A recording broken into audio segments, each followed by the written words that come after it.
लोकतंत्र में एक एक वोट की कीमत होती है, ये तो हम सब जानते हैं। लेकिन क्या आप जानते हैं कि चुनावी हलफनामे में एक जानकारी का छूटना पूरी की पूरी सीट का गणित बदल सकता है।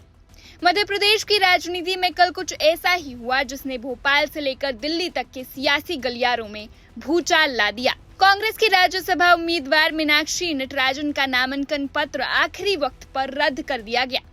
इस एक फैसले ने कांग्रेस की महीनों की तैयारी पर पानी फेर दिया, तो दूसरी तरफ बीजेपी के खेमे में जश्न का माहौल है। कांग्रेस इसे लोकतंत्र की हत्या और सीट की चोरी बता रही है, जबकि बीजेपी इसे सत्य की जीत कह रही है। आखिर क्या है उस अदालती नोटिस का सच जिसने मीनाक्षी नटराजन का पत्ता काट दिया? क्या ये वाकई एक प्रशासनिक चूक थी या फिर कोई सोची समझी राजनीतिक साजिश? आज हम इस पूरे विवाद की हर एक परत को बेहद आसान भाषा में आपके सामने खोलेंगे। हमारे कैंडिडेट का निर्वाचन जो है वो रद्द किया, नॉमिनेशन बिना किस आधार पर, और लोकतंत्र में हम अगर यहाँ नहीं आएंगे तो कहाँ जाएंगे? मुझे कहानी सुना रहे हो? मैं 35 साल से मैं सांसद हूँ, मैं कैबिनेट मंत्री रह चुका हूँ। इस पूरे विवाद की शुरुआत मंगलवार 9 जून दोपहर को होती है, जब राज्यसभा चुनाव के रिटर्निंग ऑफिसर अरविंद शर्मा के सामने बीजेपी उम्मीदवार महेश केवट की तरफ से एक कड़ी आपत्ति दर्ज कराई जाती है। बीजेपी के वकील संकेत गुप्ता ने आरोप लगाया कि कांग्रेस उम्मीदवार मीनाक्षी नटराजन ने अपने चुनावी हलफनामे यानी एफिडेविट में तेलंगाना की एक अदालत में लंबित एक मामले की जानकारी छिपाई है। जैसे ही आपत्ति आई, रिटर्निंग ऑफिसर ने तुरंत दोपहर 1:30 बजे मीनाक्षी नटराजन को कारण बताओ नोटिस जारी किया और शाम 5:30 बजे तक का वक्त दिया। कांग्रेस के नेता और वकील तुरंत जवाब लेकर पहुंचे। उनका कहना था कि मीनाक्षी जी के खिलाफ कोई आपराधिक मामला दर्ज नहीं है, बल्कि सिर्फ एक नोटिस है। लेकिन रिटर्निंग ऑफिसर कांग्रेस के जवाब से संतुष्ट नहीं हुए और ठीक शाम 6:30 पर मीनाक्षी नटराजन का नामांकन खारिज कर दिया गया। इसके तुरंत बाद बीजेपी दफ्तर में मिठाइयां बंटने लगी और जश्न शुरू हो गया। अब आम जनता के मन में ये सवाल उठना लाजमी है कि आखिर मीनाक्षी नटराजन पर ऐसा कौन सा केस है जिसकी वजह से उनका फॉर्म रिजेक्ट हो गया। चलिए इसे कानूनी दस्तावेजों के आधार पर समझते हैं। मामला है साल 2025 का। 20 अगस्त 2025 को हैदराबाद की एक मेट्रोपॉलिटन मजिस्ट्रेट अदालत में ए श्रीलता नाम की महिला ने एक शिकायत दर्ज कराई थी। इसमें मीनाक्षी नटराजन को आरोपी नंबर 4 बनाया गया था और भारतीय न्याय संहिता की कई धाराओं के तहत आरोप लगाए गए थे। अदालत ने सितंबर 2025 में उन्हें नोटिस जारी किया था और अक्टूबर में उनके वकील ने जवाब भी दाखिल किया था। कोर्ट ने इस मामले को खारिज नहीं किया, बल्कि सुनवाई शुरू करने का फैसला किया, यानी ये मामला अभी भी कोर्ट में पेंडिंग है। अब नियम क्या कहता है?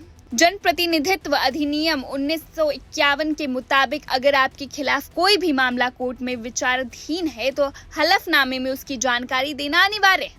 क्योंकि मीनाक्षी नटराजन के फॉर्म में इसका जिक्र नहीं था, इसलिए रिटर्निंग ऑफिसर ने इसे नियमों का उल्लंघन माना। हालांकि कांग्रेस के दिग्गज नेता और सुप्रीम कोर्ट के वरिष्ठ वकील विवेक तन्खा का तर्क अलग है। उन्होंने साफ कहा कि मीनाक्षी जी पर कोई एफआईआर दर्ज नहीं है।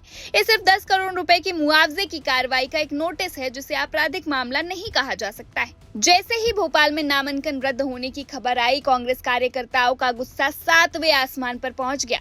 भोपाल में चुनाव आयोग के दफ्तर के बाहर कांग्रेस के प्रदेश अध्यक्ष जीतू पटवारी, नेता प्रतिपक्ष उमंग सिंघार और प्रदेश प्रभारी हरीश चौधरी अपने विधायकों के साथ धरने पर बैठ गए।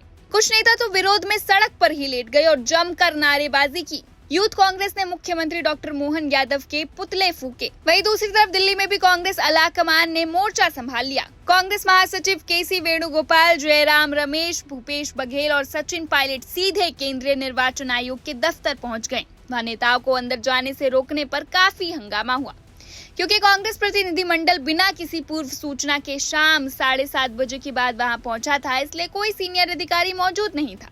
हालांकि देर रात केसी वेणुगोपाल और भूपेश बघेल ने रिसेप्शन पर अपना ज्ञापन सौंपा। अब चुनाव आयोग ने कांग्रेस को आज यानी बुधवार दोपहर 12 बजे मिलने का वक्त दिया है। अब इस पूरी लड़ाई के बाद मध्य प्रदेश में राज्यसभा का गणित क्या बनता है, इसे भी समझ लीजिए। मध्य प्रदेश में राज्यसभा की 3 सीटों के लिए चुनाव होना है। 230 सदस्यों वाली विधानसभा में बीजेपी के पास 164 विधायक है।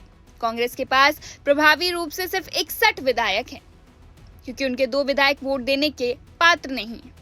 इस आंकड़े के लिहाज से बीजेपी 2 सीटें और कांग्रेस 1 सीट आसानी से जीत रही थी, लेकिन तीसरी सीट के लिए मुकाबला दिलचस्प हो सकता था। अब मीनाक्षी नटराजन का नामांकन रद्द होने के बाद तीसरी सीट पर बीजेपी उम्मीदवार महेश केवट का निर्विरोध चुना जाना लगभग तय हो गया है। यानी बीजेपी अब तीनों की तीनों सीट अपने नाम करने जा रही है। मध्य प्रदेश के मुख्यमंत्री मोहन यादव ने इस फैसले का स्वागत किया है और कहा है कि कांग्रेस ने तथ्यों को छिपाया, इसलिए उन्हें अब आत्ममंथन करना चाहिए। लेकिन क्या मध्य प्रदेश का ये सियासी नाटक यही खत्म हो गया है? जवाब है बिल्कुल नहीं। कांग्रेस ने साफ कर दिया है कि वो इस लड़ाई को सड़क से लेकर अदालत तक लड़ेंगे।